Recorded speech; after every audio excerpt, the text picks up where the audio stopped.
أعوذ بالله من الشيطان الرجيم. بسم الله الرحمن الرحيم. ورفعناه مكانا عليا.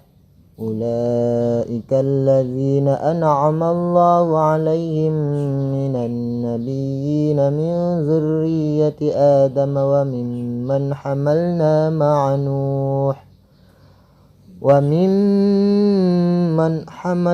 مع نوح ومن ذرية إبراهيم وإسرائيل وممن هدينا واجتبينا إذا تتلى عليهم آيات الرحمن خروا سجدا وبقيا فخلف من بعدهم خلف أضاعوا الصلاة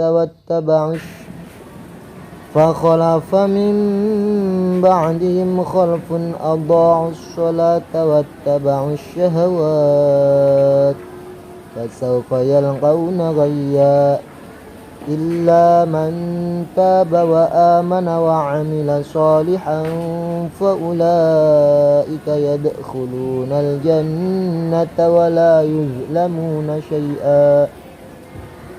جنات عدن التي وعد الرحمن عباده بالغيب إنه كان وعده مأتيا.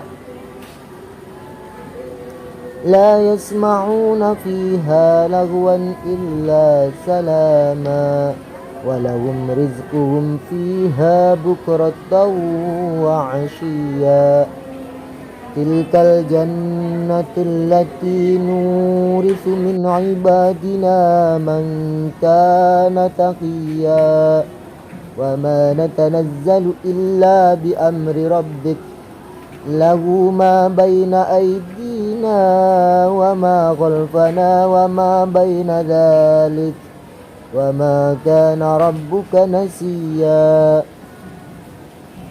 رب السماوات والأرض وما بينهما فاعبده واصطبر لعبادته هل تعلم له سميا. ويقول الإنسان أإذا ما مت لسوف أخرج حيا. أولا يذكر الإنسان أنا خلقناه من قبل ولم يك شيئا. فوربك لنحشرنهم والشياطين ثم لنحضرنهم حول جهنم جثيا. ثم لننزعن من كل شيعة أيهم أشد على الرحمن عتيا. ثم لنحن أعلم بالذين هم أولى بها سليا. وإن منكم إلا واردها كان على ربك حتما مقضيا. ثم ننجي الذين اتقوا ونذر الظالمين فيها جثيا.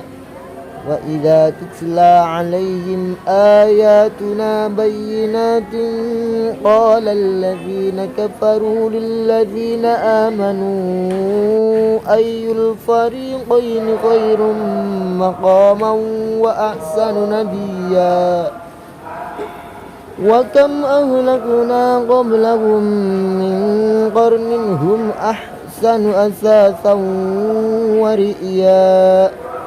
قل من كان في الضلالة فليمدد له الرحمن مدا حتى إذا رأوا ما يوعدون إما العذاب وإما الساعة فسيعلمون من هو شر مكانا وأضعف جندا. ويزيد الله الذين اهتدوا هدى والباقيات الصالحات خير عند ربك ثوابا وخير مردا أفرأيت الذي كفر بآياتنا وقال لأوتين مالا وولدا أطلع الغيب أم اتخذ عند الرحمن عهدا كلا سنكتب ما يقول ونمد له من العذاب مدا ونرثه ما يقول ويأتينا فردا واتخذوا من دون الله آلهة ليكونوا لهم عزا كلا سيكفرون بعبادتهم ويكونون عليهم ضدا ألم تر أن الله أرسلنا الشياطين على الكافرين تؤزهم أزا فلا تعجل عليهم إنما نعد لهم عدا يوم نحشر المتقين إلى الرحمن وفدا ونسوق المجرمين إلى جهنم وردا لا يملكون الشفاعة إلا من اتخذ عند الرحمن عهدا وقالوا اتخذ الرحمن ولدا لقد جئتم شيئا إدا تكاد السماوات يتفطرن منه وتنشق الأرض وتخر الجبال هدا أن دعوا للرحمن ولدا وما ينبغي للرحمن أن يتخذ ولدا إن كل من في السماوات والأرض إلا آتي الرحمن عبدا